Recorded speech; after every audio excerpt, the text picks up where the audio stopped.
नाम के सभी दर्शकों को सादर प्रणाम।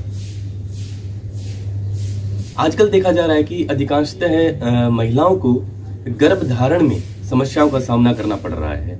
यदि WHO की माने तो एक रिपोर्ट के अनुसार लगभग विश्व की 15% दंपतियों को इस समस्या में मदद की जरूरत है। यह समस्या किसी भी कारण से हो सकती है। इनमें मुख्य रूप से हैं स्ट्रेस, आयु, लाइफस्टाइल, भोजन संबंधी विकार, फैलोपियन ट्यूब या यूटेरस की प्रॉब्लम, PCOS यानी कि पॉलीसिस्टिक ओवरी सिंड्रोम। यूं तो मेडिकल फील्ड ने काफी तरक्की कर ली है और इस समस्या के निदान के लिए दंपतियों की मदद करता है। लेकिन यदि हम योग की माने तो योग के द्वारा भी ऐसी दंपतियों की हेल्प की जा सकती है, क्योंकि योग ऐसी सदियों पुरानी भारतीय साधना है जो आपके शरीर और आत्मा दोनों में ही प्रभावी और सकारात्मक बदलाव ला सकती है। प्रजनन वर्धक योग कोई भिन्न प्रकार का योग नहीं है, अपितु आसन और मुद्राओं का एक ऐसा संगम है जो मन से और बुद्धि से तनाव को कम करता है और शरीर से विषाक्त पदार्थों को बाहर निकालता है और ऐसी माताएं बहनें जो गर्भ धारण करना चाहती हैं उनकी मदद करता है। योगासन और प्राणायाम आपको एक स्वस्थ शरीर देता है और शांत दिमाग देता है, जिससे गर्भ धारण की आशंकाएं हैं वो लगभग 30 से 40% तक बढ़ जाती हैं। प्रजनन में अवरोध मेनली हार्मोनल इम्बैलेंस की वजह से होता है,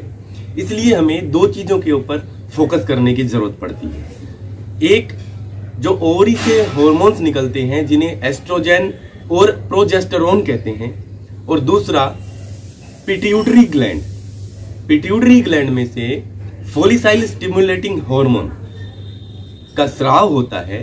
इन हार्मोनल इम्बैलेंस की वजह से ही मेनली हमें ये प्रॉब्लम का सामना करना पड़ता है। तो आइए देखते हैं योगासन, प्राणायाम, क्रियाएं और मुद्राएं आपके लिए कौन सी बेनिफिशियल रहेंगी और किस तरह से हमें इनका अभ्यास करना चाहिए। महिलाओं को सबसे पहले शुरुआत करनी चाहिए दीर्घ श्वास। किसी भी सुखपूर्वक आसन में बैठ जाएं। पद्मासन और सिद्धासन सर्वोत्तम है। यदि आप इसमें नहीं बैठ पाते हैं तो सुखासन में भी बैठ सकते हैं। आसन में बैठने के पश्चात दीर्घ श्वास की आप प्रैक्टिस कीजिए। हमें योनि मुद्रा का अभ्यास करना है। इस तरह से तर्जनी उंगली और अंगूठे को इस तरह मिला लेना है। अंगूठे जो हैं वो नाभि के पास रहेंगे, उंगलियां इस तरह नीचे रहेंगी, कमर, पीठ और गर्दन बिल्कुल सीधे रहेंगे, आंखें बंद, श्वास मंद। आईब्रोज के मध्य में जहां पर महिलाएं बिंदी लगाती हैं, इसे दर्शन केंद्र कहा जाता है। दर्शन केंद्र पर अरुण रंग का यानी कि ऑरेंज कलर, सूर्योदय के समय जो कलर होता है सूर्य का, उस कलर का ध्यान करना है। योनि मुद्रा में बैठिए और आंखें बंद करके दीर्घ श्वास का अभ्यास कीजिए। धीरे धीरे श्वास को भरना है और धीरे धीरे श्वास को छोड़ देना है। यह आपको आगे के योगाभ्यास के लिए तैयार करेगा। 2-4 मिनट से शुरुआत कीजिए, 5-7 मिनट तक अभ्यास कीजिए। सबसे पहले माला आसन। पैरों को थोड़ा सा खोल लीजिए, हाथों को धीरे धीरे ऊपर उठाइए और इस तरह से घुटने मोड़ते हुए नीचे की तरफ आ जाइए और कोहनियों को घुटनों से सटा लीजिए। बिल्कुल सीधे रहिए और थोड़ा सा खिंचाव महसूस कीजिए। यदि अनकंफर्ट है तो पैरों को थोड़ा सा नजदीक ले आइए और इस तरह से प्रॉपर नीचे हिप्स को नीचे की तरफ ले आइए। थोड़ी देर के लिए 20-30 सेकंड होल्ड करने की कोशिश कीजिए।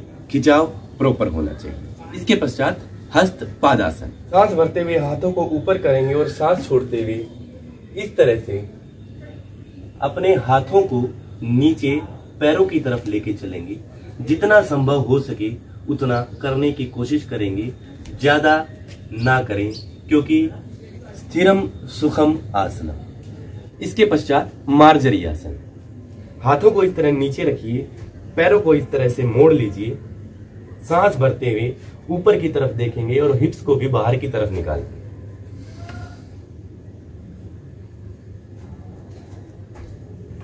सांस छोड़ते हुए नीचे की तरफ, कमर को ऊपर की तरफ निकालेंगे, हिप्स को अंदर की तरफ ले जाएंगे। यदि हो सके तो उड्डयन बंद और मूल बंद भी आप जरूर लगाइए जब हम इस पोजीशन में आते हैं। इसके बाद सेतु बंद सर्वांग आसन। इस तरह से सीधे लेट जाइए, घुटनों को मोड़ लीजिए, हाथ आपके जमीन पर और धीरे धीरे अपने उदर के भाग को ऊपर की तरफ उठाइए। कंफर्ट होने की कोशिश कीजिए, जितना ऊपर आप उठा सकते हैं उतना ऊपर उठाइए। पैरों को भी पकड़ सकते हैं और हाथों को नीचे भी रख सकते हैं। यदि रुक नहीं पाते हैं तो अपने हाथों को स्टैंड की तरह यूज कर सकते हैं। घर में योगा ब्लॉक है तो योगा ब्लॉक से अपने आप को होल्ड कर सकते हैं। इसके पश्चात जानु शीर्षासन। इस तरह से एड़ी को थाई पे लगाते हुए एक पैर को सीधा रखते हुए और धीरे धीरे नीचे जाने की कोशिश कीजिए। अपने पंजों को पकड़ते हुए जितना जा सके सहज रूप से वापिस आइए। इसी तरह दूसरे पैर से भी हमें प्रैक्टिस करनी है। सांस को छोड़ते हुए नीचे की तरफ जाएंगे धीरे धीरे, जितना सहज रूप से हो पाए। इसके पश्चात हम करेंगे भुजंगासन। पर्वतासन में आने के पश्चात पैरों को इस तरह से नीचे रोल करेंगे, घुटनों को नीचे रखेंगे और ऊपर की तरफ देखेंगे। अधिकतम स्ट्रेच बॉडी को देनी है।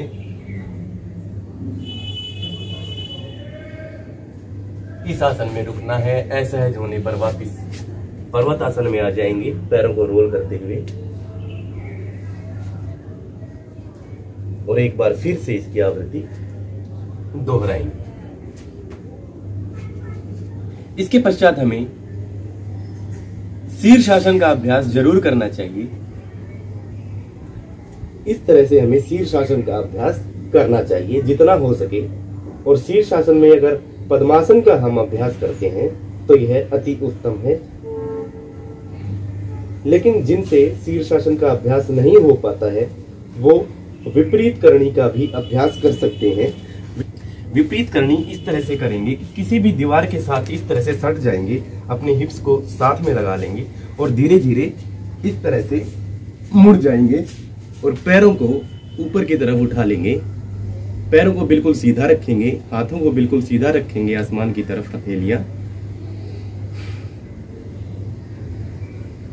यदि आप पैर सीधे नहीं रख सकते हैं, किसी वजह से घुटने मुड़ जाते हैं, तो इसके लिए अपने पैरों को थोड़ा सा खोल लीजिए, आपके पैर सीधे हो जाएंगे।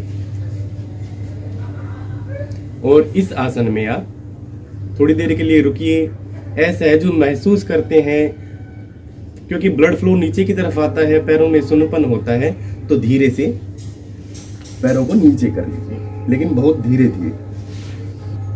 और अंत में वज्रासन की मुद्रा में बैठने के पश्चात हम बालासन करेंगे। हाथों को इस तरह से आगे भी ले जा सकते हैं और हाथों को यदि किसी तरह का पेन महसूस होता है तो हाथों को इस तरह से पीछे भी रख सकते हैं। इन सभी समस्याओं में सूर्य नमस्कार बहुत ही महत्वपूर्ण हो जाता है, इसलिए सूर्य नमस्कार की प्रैक्टिस हमें बहुत ही ज्यादा जरूरी है और इसकी प्रैक्टिस हमें करनी चाहिए।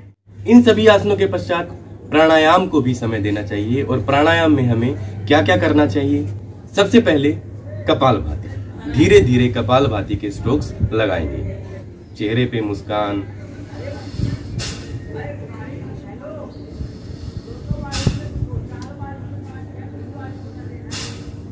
और कपालभाति के 30 स्ट्रोक हम इस तरह से लगाएंगे और जितना हो सके उतना कपालभाति का अभ्यास करें। इसके बाद हमें अनुलोम विलोम की प्रैक्टिस करनी चाहिए। दाई नासिका हम बंद करेंगे, बाई नासिका से श्वास को अंदर लेंगे पूरी तरह से श्वास जब भर जाएगा तब बाई नासिका बंद करके दाई नासिका से श्वास को छोड़ देंगे। फिर दाई नासिका से श्वास को भरेंगे। पूरी तरह से श्वास भरने के पश्चात बाई नासिका से छोड़ देंगे। अनुलोम विलोम के पश्चात हमें भ्रामरी का अभ्यास जरूर करना चाहिए। ऐसी माताएं बहनें जो इस समस्या से जूझ रही हैं, भ्रामरी उनके लिए एक रामबाण का कार्य करती है। इस तरह से अपने कानों को आप बंद कीजिए और जिस तरह से भंवरा गुनगुन की ध्वनि निकालता है वो ध्वनि हमें निकालनी है। सांस को भर के और भंवरे की आवाज रस और ताल के साथ।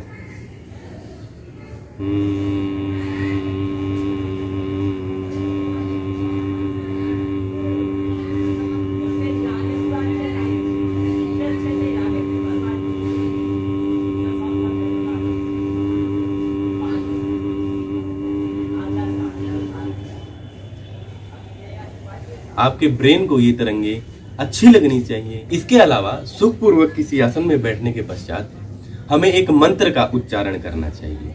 वह मंत्र आज मैं आपको बताता हूं। जो महिलाएं नॉन प्रेगनेंसी की समस्या से जूझ रही हैं उनके लिए यह मंत्र बहुत ही सटीक साबित हो सकता है। तो किसी भी आसन में बैठने के पश्चात आप ज्ञान मुद्रा लगाइए, ध्यान मुद्रा लगाइए या योनि मुद्रा लगाइए। ओम नमो भगवते जगत प्रसूतये नमः। ओम नमो भगवते जगत प्रसूतये नमः। ओम नमो भगवते जगत प्रसूतये नमः। इस मंत्र का आप उच्चारण कीजिए। शुरू में आधी माला, तत्पश्चात एक माला इसकी जरूर जपिए। तो इस कड़ी में मैंने आपको योगासन, प्राणायाम, मुद्राएं और मंत्रोच्चार बताया। आशा है ये सब आप पर सकारात्मक प्रभाव डालेंगी और आपकी इस बीमारी का निदान करने में सहायक सिद्ध होंगी। और सिर्फ महिलाएं ही नहीं, पुरुष भी यह योगासन, प्राणायाम, मुद्राएं और मंत्रोच्चार का अभ्यास जरूर करें, अवश्य ही लाभ होगा। आने वाली वीडियोज में आपसे फिर मिलता हूं, तब तक के लिए सादर प्रणाम। आरोग्यवान भवतु।